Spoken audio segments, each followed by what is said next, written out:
Maharashtra Navnirman railway कामगार सेनेच्या सर्व आलेल्या सर्व पदाधिकारी,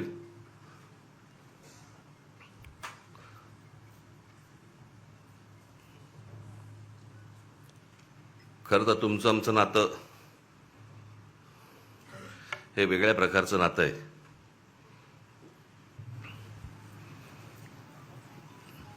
दोन 2008ला रेल्वे भरतीच्या प्रकरणावरनं आंदोलन झालं आणि त्या आंदोलनामधनं मग पक्ष पुढे वाढत गेला, मोठा होत गेला आणि पक्षाला निवडणुकीचं चिन्हही रेल्वे इंजिनच मिळालं. आज तुम्ही सगळेजण इथे आलेलात. मला काय तुमच्या आपल्या रेल्वेमधलं फक्त प्रवास करणं एवढंच माहिती आहे. बाकी टेक्निकल मला काही फारसं माहिती नाही. ते तुम्हालाच माहिती आणि ह्यांना माहिती. परंतु ते जे आंदोलन झालं होतं ते आंदोलन कधी विसरू नका. आपल्या रेल्वेमध्ये, आपल्या महाराष्ट्रातल्या रेल्वेमध्ये मराठी टक्का हा आपला वाढला पाहिजे, मोठा झाला पाहिजे आणि तोच असला पाहिजे, याच्यासाठीचं ते आंदोलन होतं. त्याच्यामुळे तुम्ही रेल्वेमध्ये काम करत असताना कुठेही असा बेसावध राहू नका.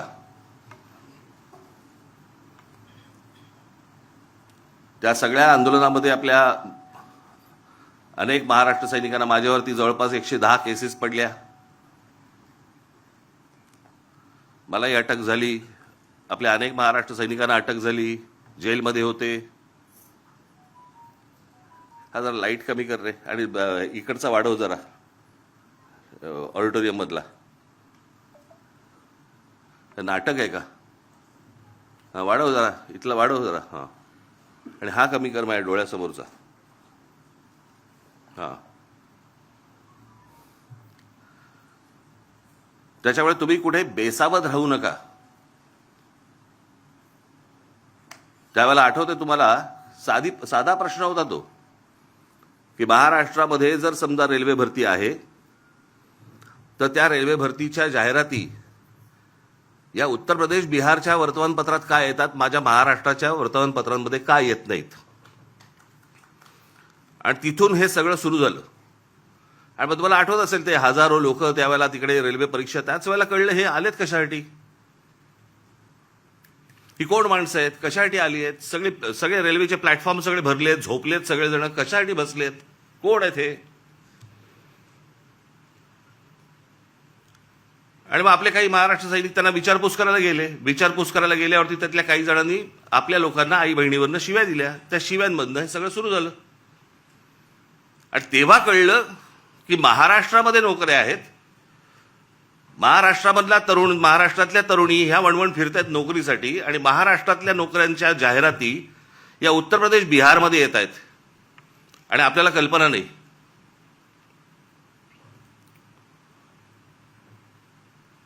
कारण त्यावेळेला सगळे रेल्वे मंत्री वगैरे सगळे जण ते तिकडचेच होते, लालू प्रसाद यादव वगैरे. आणि मग ज्या वेळेला ममता बॅनर्जी ज्या वेळेला रेल्वे मंत्री झाल्या त्यावेळेला त्यांना आपला विषय नीट समजला आणि मग त्यावेळेला आपल्या पत्रावरती त्याच्यानंतर निर्णय झाला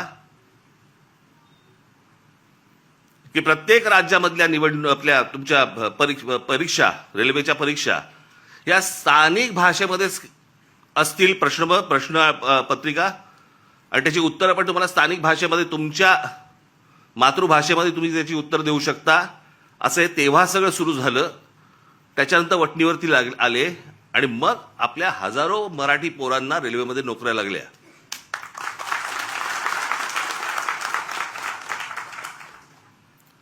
आज त्या सगळ्या गोष्टीला जवळपास 18 वर्ष झाली.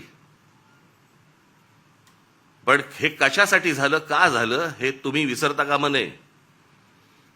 अनेक आपली आंदोलनं झाली. आज महाराष्ट्रामध्ये तुम्हाला मोबाईल फोन उचलल्यावरती पहिल्यांदा जे मराठीमध्ये ऐकू येतं ना, ते महाराष्ट्र नवनिर्माण सेनेच्या आंदोलनानंतर सुरू झालं. तोपर्यंत मोबाईलवरती फक्त हिंदी आणि इंग्रजी होतं.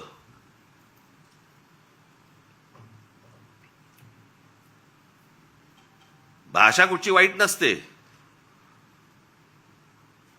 पण हे आमच्यावरतीच लादायचे सगळे प्रयत्न सुरू होतात महाराष्ट्रावरती. कारण आमची लोक चिडत नाहीत, रागवत नाहीत, बोलत नाहीत, रस्त्यावर उतरत नाहीत, राग व्यक्त करत नाहीत. केला असतं तो मोबाईलवरती करतात.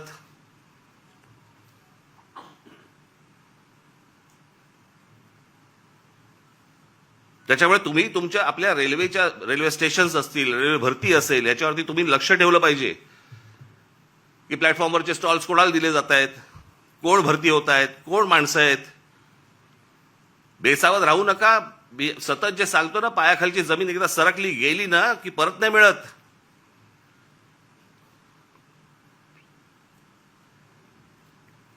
आमच्या सरकारलाच हिंदीचं वावडं आपलं त्यांच्याबद्दल आस्था.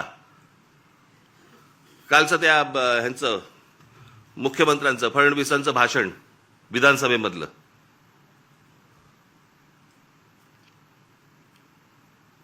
ते काय ते कुठला मिसिंग लिंक वरती म्हणे ते काय ते काय कोसळला, खांब कोसळला आणि पाणी सगळीकडनं येतंय, त्याचं म्हणे राजकारण करू नका. अरे वा, त्याच्यावर बोललं की राजकारण.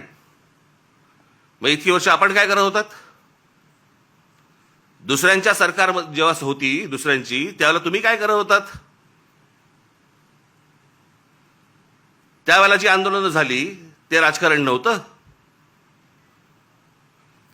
स्वतःच्या अंगाशी आल्यावरती ते राजकारण, विरोधकांचं राजकारण, असं कसं होईल? आणि काय म्हणतायत म्हणे, एक वेळ मला बोला पण महाराष्ट्राचा अपमान मी सहन करणार नाही. वा रे वा. लोक त्या मिसिंग लिंक बद्दलच बोलतायत, महाराष्ट्राचा कुठे अपमान करतायत? पण ते काय सगळं घेऊन जायचं म्हणजे ते वरपासून खालपर्यंत आता काय सवय लागली आहे. केंद्र सरकारच्या कुठच्या गोष्टींबद्दल बोललं की तुम्ही देशविरोधी. आता केंद्र सरकारची कामं आहेत ती, त्याच्यात देशाचा काय संबंध? आता मिसिंग लिंक बद्दल बोललं तर याच्यात महाराष्ट्राचा अपमान कुठे आला? लोकांनी प्रश्नही नाही विचारायचे काय झालंय ते. इतके दिवस जे मोबाईल फोनवरनं विरोधकांना जे करत होते ना, शिव्या घाल, वाटेल ते बोल, हे जे सगळे त्यांच्या ठेवलेल्या टीम्स आहेत ना, हे जे सगळं सुरू होतं ना ते आता अंगलट आलंय. आता ह्यांच्या दामदुपटीने ह्यांच्या अंगावरती येत आहे आणि त्याच्यामुळे लागले आता त्रास व्हायला लागला त्याचा. आपणच सुरू केल्यात त्या गोष्टी. गेल्या 10-12 वर्षातच या सगळ्या गोष्टी मोठ्या प्रमाणावरती सुरू झाल्या. विरोधकांना वाटेल ते बोलणं, विरोधकांना शिव्या घालणं, वाईट साईट लिहिणं, सगळ्या गोष्टी ज्या सुरू झाल्या हे तुम्ही बसवलेल्या टीमकडनंच सुरू झाल्या. आता तुमच्या अंगावरती येत आहे ते सगळं, आणि तुमच्या अंगावरती येत आहे म्हणून लगेच महाराष्ट्राचा अपमान. ह्याच्यात कसला आला महाराष्ट्राचा अपमान? राम मंदिराच्या चोरीबद्दल बोललो की म्हणे धर्माचा अपमान. अरे चोरी आहे ना ती, ह्याच्यात धर्म कुठे आला?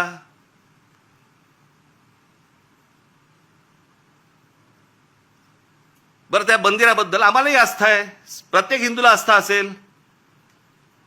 तिथे ज्या वेळेला 1400 कोटी रुपये ज्यावेळेला चोरले जातात, काहीही म्हणजे किती पडदा किती असावा यांच्या समोर. म्हणे वक्फ बोर्डामध्ये ज्या वेळेला म्हणे तिकडे चोऱ्या झाल्या त्याच्याबद्दल तुम्ही नाही बोलणार. आम्हाला काय देणं घेणं?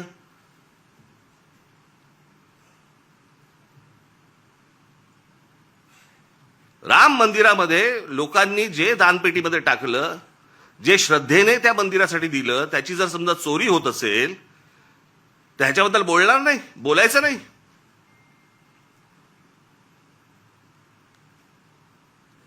काल ते कोणतरी होसबळे का कोणतरी आहेत ते म्हणे धर्मविरोधी जे लोक आहेत ते म्हणे पसरवतात. आम्ही धर्मविरोधी? हा देश काय धर्मविरोधी आहे? तुमच्याकडे राम मंदिरामध्ये लोकांनी श्रद्धेने दिलेल्या गोष्टींची चोरी होते आणि हे सांगणारं कोण होतं? हे बोलणारं कोण होतं? भारतीय जनता पक्षाचा खासदारच पहिलं बोलला की राम मंदिरात चोरी झाली म्हणून. आम्ही बोललो? हा देश बोलला? इतर राजकीय पक्षाचे कोणी लोक होते ट्रस्टी म्हणून, तिथे ट्रस्टी कोण आहेत? 15 ट्रस्टी आहेत तिकडे. 15 ट्रस्टी पैकी त्यातले जवळपास 12 हे केंद्र सरकार नेमतं. आणि त्या 12 पैकी केंद्र सरकारने जी नेमलेली माणसं आहेत ती RSSशी संबंधित आहेत, विश्व हिंदू परिषदेशी संबंधित आहेत, भाजपशीच संबंधित आहेत, बाकी कोणीच नाहीये.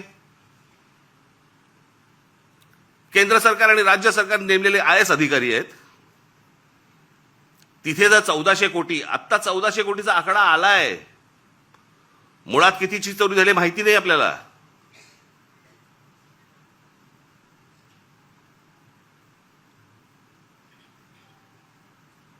चोरी झाल्यावरती समजा असं पकडा, आत्ता दुसऱ्यांचं कोणातरी सरकार असतं आणि राम मंदिरामध्ये चोरी झाली असती, भारतीय जनता पक्षाने काय केलं असतं? RSSने काय केलं असतं? विश्व हिंदू परिषदेने काय केलं असतं? मोर्चे काढले असते, सगळ्या गोष्टी केल्या असत्या. त्याच्यात नाही राजकारण. आता तुमची सत्ता आहे म्हणून विरोधकांनी केलं की त्याच्यामध्ये राजकारण आणू नका म्हणे. आता त्या मिसिंग लिंकचं झालं, यांचा एक मंत्री म्हणतो ते नैसर्गिक आहे, ती गोष्ट नैसर्गिक आहे, त्याच्यामध्ये राजकारण आणू नका, हे लक्षात ठेवा. हे तुम्ही काय अमरपट्टा घेऊन आलेला नाही आहात. उद्या तुम्ही विरोधी पक्षात जाल आणि ज्यावेळेला अशा काही घटना घडतील तेव्हा तुम्ही राजकारण करू नका. तेव्हाही सांगा लोकांना की नाही नाही नैसर्गिक आहे. एक झाड पडून काय मुलगा जातो, काय माणूस जातो, एक मुलगा शाळेमधला मुलगा गटारात काय पडतोय, काय नाही म्हणे, नैसर्गिक आहे. नैसर्गिक? तुमचं सरकार आहे म्हणून सगळं नैसर्गिक, त्याच्यावर राजकारण करू नका, त्याच्यावर कोणी बोलायचं नाही. दुसऱ्या पक्षांची सरकार असली की हे यांचं राजकारण सुरू करणार, हा कुठचा प्रकार? त्या मिसिंग लिंकचं बाबा तिथे नशीब माणसं नाही मेली.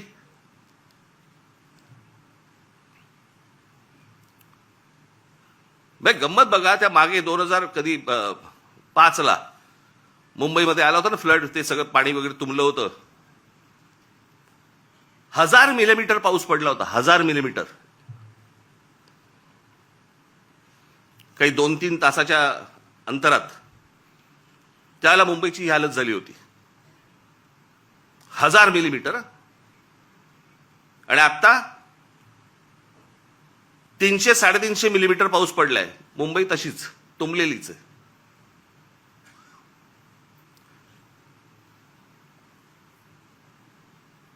तेव्हा वारे बाप वाटेल ते बोलायचे, वाटेल ते सगळी आंदोलनं करायची, पैसे खाल्ले, हे केलं ते केलं, तेव्हा राजकारण नाही. आता मुंबई तुंबली नाही, नैसर्गिक आहे. ती कोणती बाई ती गाणी म्हणायची, काय ते गाणं होतं ते, तुला मुंबईवर भरोसा नाही काय, कुठे गेली ती आता? तिचा आला व्हिडिओ.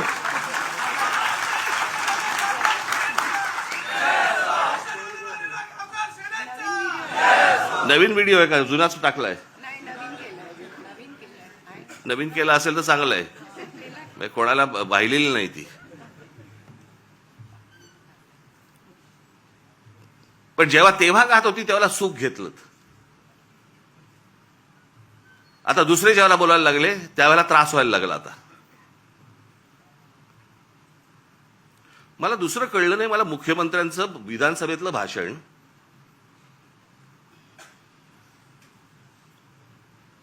की या मिसिंग लिंक प्रकरण हे उत्तम दर्जाचं ते काय कन्स्ट्रक्शन आहे वगैरे वगैरे सगळं झालं, आणि ह्याचं जर समजा कोणी राजकारण करत असेल आम्ही बघून घेऊ त्याला. मुख्यमंत्री आहेस ना तू, बघून घेऊ.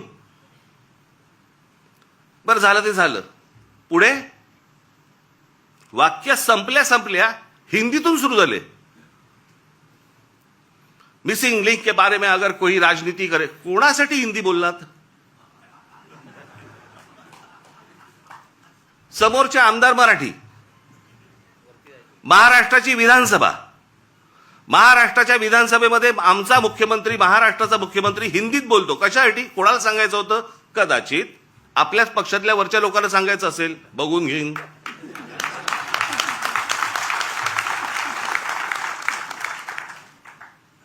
त्यांनाही माहिती आहेत हे सगळे व्हिडिओ येत आहेत कुठून, हे सगळं काय चालू आहे राजकारण. मी त्याशी बोललो नाही का, माझ्या पत्रकार परिषदेमध्ये बोललो ना.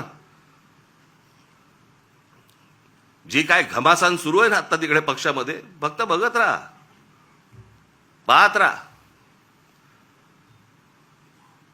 मुंबई महाराष्ट्राचा, ठाण्याचा काय विचका झालाय, पुण्याचा, सगळ्यांचा शहरांचा विचका झालेला आहे, ज्याला हे विकास म्हणतायत. मी या विषयावरती इतकी वर्ष बोलतोय मी की आपल्याकडे डेव्हलपमेंट प्लॅन येतो, परंतु टाउन प्लॅनिंग आपल्याकडे होत नाही आणि त्याचा ही शहरच सगळी बर्बाद होणार आहेत, झालेलीच आहेत, अजून होणार. बघावं तिकडे सगळीकडे इमारती सगळ्या उभ्या राहत आहेत. माझी तर विनंती आहे मुख्यमंत्र्यांना, सगळी कन्स्ट्रक्शन एकदा बंद करून टाका. नुसते रस्ते आणि फ्लायओव्हर आणि ब्रिजेस म्हणजे विकास नव्हे. हे जेव्हा लोक परदेशात जातात त्यावेळेला करतात काय मला कळलंच नाही, मला अजूनपर्यंत. या परदेशातली सगळी शहरं बघा. मी 2014 साली याच्यावरती एक डॉक्युमेंटरी केली होती. मी 16 मिनिटाची डॉक्युमेंटरी आहे, आज युट्यूबवरती आहे, जाऊन बघा. की शहराला आकार उकार कसा द्यायचा असतो. आता हा मिसिंग लिंक 1 मेला त्याचं उद्घाटन झालं, 1 मेला. आणि आता हा 6-7 तारखेला काहीतरी तो त्याचा काय पिलर पडला आणि पाणी वाहतंय आणि सगळं होतंय. जुलैमध्ये, मे, जून, जुलै अजून पूर्ण पण नाही झाला. 60-65 दिवसामध्ये तुमचा नवीन बांधलेला टनेल गळायला लागतो, पिलर पडतात.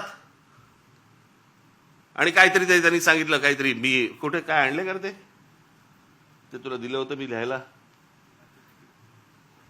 कॅनडामधनं आम्ही त्याचा रिसर्च केलाय आणि मग त्यांनी त्यांचं डिझाईन केलंय. मग इंडोनेशियामधनं आम्ही पाईप हे आणलेत, मग जर्मनीमधनं हे केलंय, अजून काहीतरी केलंय.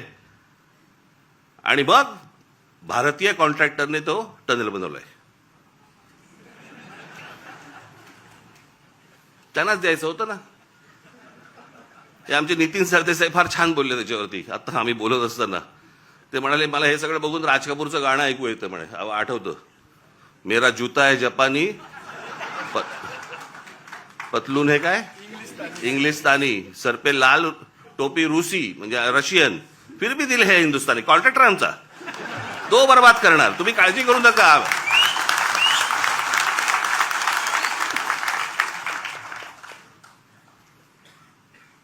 या मध्यंतरी कंत्राटदारांचे व्हिडिओ आले होते.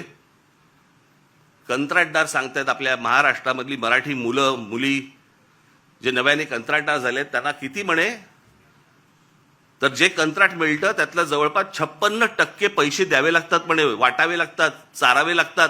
56%. म्हणजे ज्याच्यासाठी काम काढलंय ते काम त्यांनी 44% मध्ये करायचं. तुम्हाला असेच रस्ते मिळणार, असेच खड्डे मिळणार.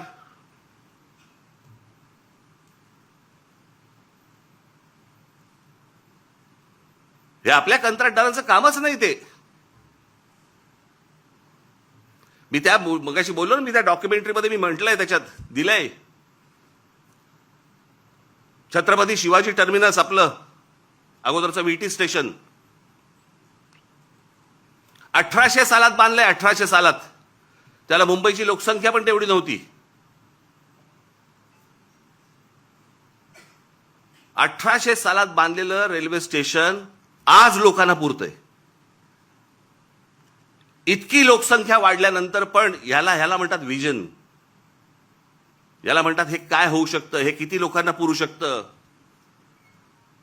आज किती रेल्वे तिकडनं जातात, किती माणसं तिकडे येतात, किती माणसं उतरतात, किती माणसं चढतात. हे 1800 सालात बांधलंय.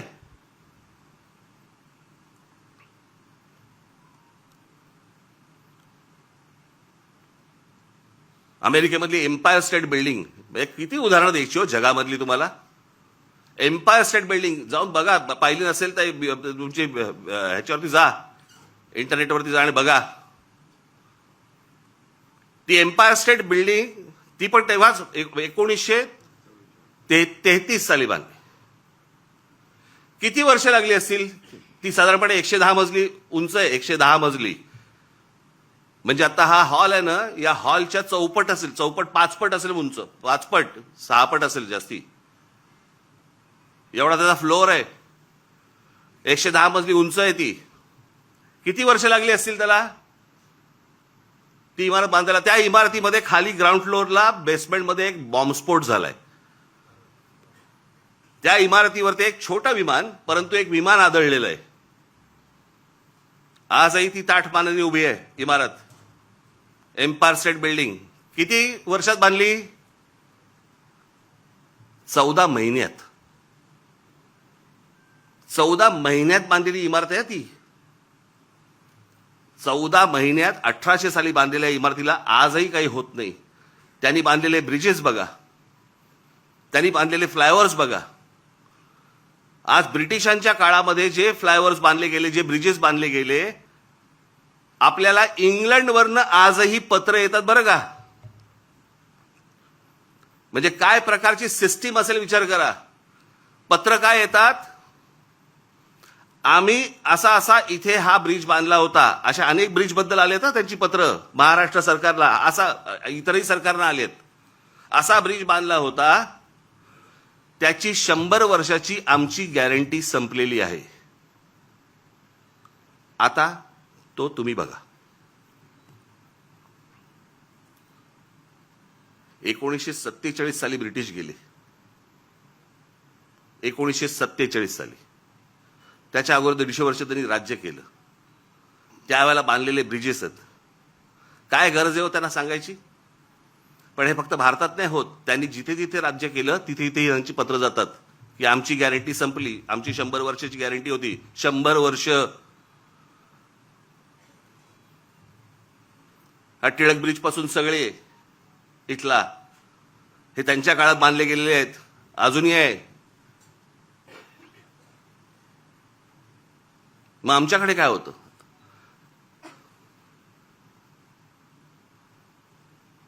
आमच्या रस्त्याला का खड्डे पडतात?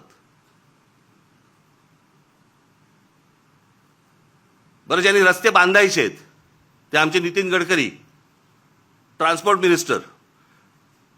म्हणजे पेट्रोलमध्ये इथेनॉल घातलं पाहिजे आणि मग ती गाडी कशी चालेल? आणि अरे पेट्रोलियम मंत्री बोलेल ना त्याच्यावरती. पेट्रोलियम मंत्री ब्र काढत नाही त्याच्याबद्दल, इथेनॉल बद्दल आणि पेट्रोल बद्दल. ट्रान्सपोर्ट मिनिस्टर ते ह्याच्यावरती प्रवचन देत आहेत. काय बोलायचं? मग कोणाचं काम कोण करतंय, काय चाललंय देशामध्ये, काही थांगपत्ताच नाही. आणि सगळे निगरगट्ट झालेले आहेत. परवा दिवशी मी एका पत्रकाराला बोललो, म्हटलं चायला, म्हटलं असं झालेलं आहे, म्हटलं सरकारला परसाकडे साफ होते, आपणच कुंथत बसलोय. आपल्यालाच त्या सगळ्या गोष्टींचं वाईट वाटतं. हे काय चाललंय? झाडाच्या झाडं काढली जात आहेत, जंगलाच्या जंगलं उद्ध्वस्त होत आहेत. लोकांना राग येत नाही, लोक राग व्यक्त करत नाहीत. व्यक्त करायचं साधन मिळालंय मोबाईल फोन, त्याच्यावरती काहीतरी टाकलं, माझा राग व्यक्त झाला. तो राग मतदानामध्ये पण दिसत नाही. नेमकं हवंय काय आपल्याला? आपण नेमकं पुढच्या पिढ्यांसाठी आपण काय घडवून ठेवणार आहोत, काय करून ठेवणार आहोत? मला कोणाची सत्ता आहे, कोणाची सत्ता नाही, मला ह्याच्याशी कर्तव्य नाहीये. आज भारतीय जनता पक्षाची सरकार आहे, चांगलं काम करावं. वाईट केलं बोलणार आम्ही, परंतु सगळेजण मस्तीत आहेत. त्यांच्या देशीचा एक आमदार, त्याला विचारलं काय चाललंय, म्हणे काल म्हणे झाड पडलं ना, ते त्याच्यात एक माणूस गेला, ते त्याच्यावरती चर्चा झाली. आज तो ते गटारातला तो मुलगा पडला, त्याच्यावरती चर्चा झाली आणि हसतायत. भावना शून्य. आणि भावना शून्य एवढ्यासाठीच कारण तुम्हाला किंमत नाही. आमच्याकडे काय चालू आहे? आमच्याकडे शहरं कशी वाढतायत, शहरं कशी मोठी होत आहेत, आमच्या पुढच्या पिढ्यांसाठी आम्ही काय करून ठेवतोय, कसली चिंता नाही, कसलं काही नाही, विचार नाही. खासदार फोडता येतोय का, आमदार फोडता येतोय का, नगरसेवक फोडता येतोय का, आमची सत्ता टिकतेय का, याच्यावरती फक्त आमच्याकडे महाराष्ट्रात चर्चा सुरू आहे.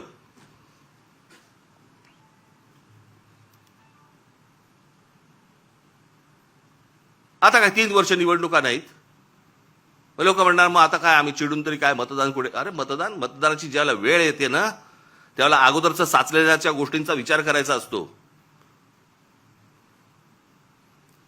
चांगलं काय आणि वाईट काय या गोष्टींवरती तुमचं मतदान झालं पाहिजे.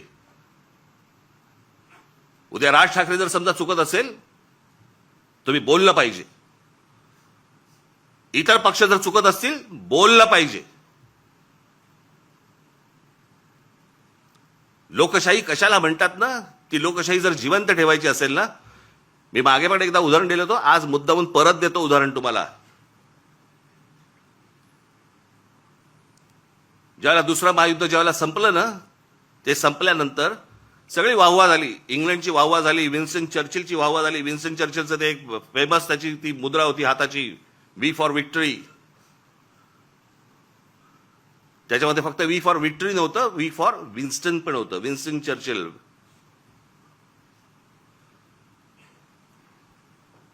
पण वी फॉर विक्टरी हा खास संदेश होता त्याच्यात. आणि जगामध्ये प्रचंड की विन्स्टन चर्चिलने या सगळ्या गोष्टी केल्या.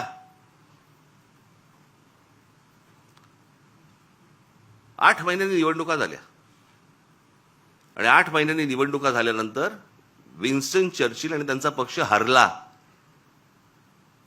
इंग्लंडमध्ये विन्स्टन चर्चिल आणि त्यांचा पक्ष हरला. ज्याच्या नावावरती दुसरं महायुद्ध जिंकून दिल्याची गोष्ट होती, तो 8 महिन्यानंतर निवडणुकीमध्ये हरला. पत्रकारांनी ज्यावेळेला लोकांना प्रश्न विचारले की या माणसाने असं एवढं युद्ध जिंकून दिलं, एवढी तुम्ही वाहवा केली, एवढं त्याला डोक्यावरती घेतलं आणि निवडणुकीला तो हरला कसा काय, सरसकट लोकांनी दिलेलं उत्तर होतं, युद्ध काळामध्ये तो योग्य होता, शांततेच्या काळात नाही. हे समजायला अक्कल लागते. याला समजायला, याला लोकशाही म्हणतात. चांगल्या गोष्टींसाठी काय असू शकतं, वाईट गोष्टींसाठी काय असू शकतं, चांगल्या गोष्टीत कोण काम करू शकतं, हे समजणारा समाज लागतो. मी नेहमी सांगतो ना की नुसतं शिक्षण घेऊन उपयोगाचा नसतो, शिक्षित असून उपयोगाचा नाही, माणूस सुज्ञ असावा लागतो. आमच्या बहिणाबाई चौधरी शिकलेल्या नव्हत्या, पण त्या ज्या बोलून गेल्या, आधी हाताला चटके तेव्हा मिळते भाकर, ह्या बोलून गेल्या ना, त्याला सुज्ञ लागतो माणूस, सुज्ञ.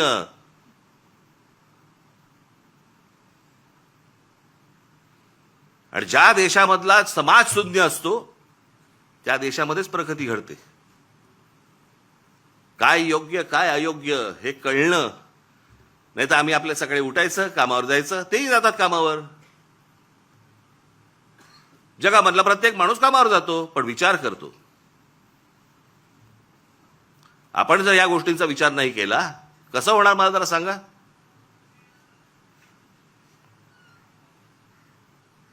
आज खरं तर मुख्यमंत्र्यांनी ही गोष्ट सांगायला पाहिजे होती की बाबा मी त्याच्यामध्ये लक्ष घालतो आणि ज्यांनी चुका केल्या असतील त्यांच्यावरती मी इन्क्वायरी लावतो. ते राहिलं बाजूला. याच्यामध्ये जो राजकारण करेल त्याला मी बघून घेईन. बघून काय घेईन. सुसंस्कृत महाराष्ट्राचा मुख्यमंत्री आहे, विधानसभेमध्ये बघून घेईनची कुठची भाषा आली.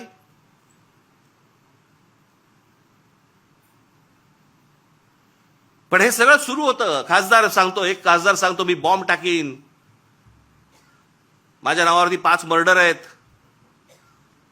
हे आपल्या राज्यात होऊ शकतं आणि त्यांना हात लागत नाही कोणाचा, कारण सत्तेत गेलेत. हे बोलायची हिंमत कशी होते, कारण अंकुशच नाही कोणाचा, कोणाचाही अंकुश नाही. कुठे कुठचं काम चाललंय, तिकडे आता कुंभमेळ्याची कामं सुरू आहेत, तिथे पण सगळं गोंधळ आहे.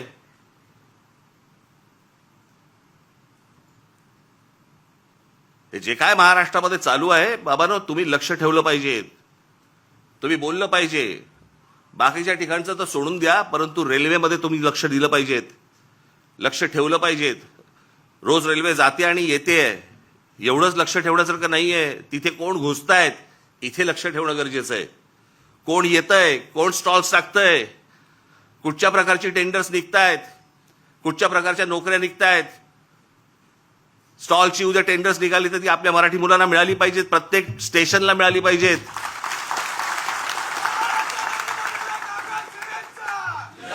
याच्यावर तुमचं बारीक लक्ष पाहिजे. ते जर बारीक लक्ष नसेल तर कसले काय चाटायचे वर्धापन दिन, काय करायचे वर्धापन दिन.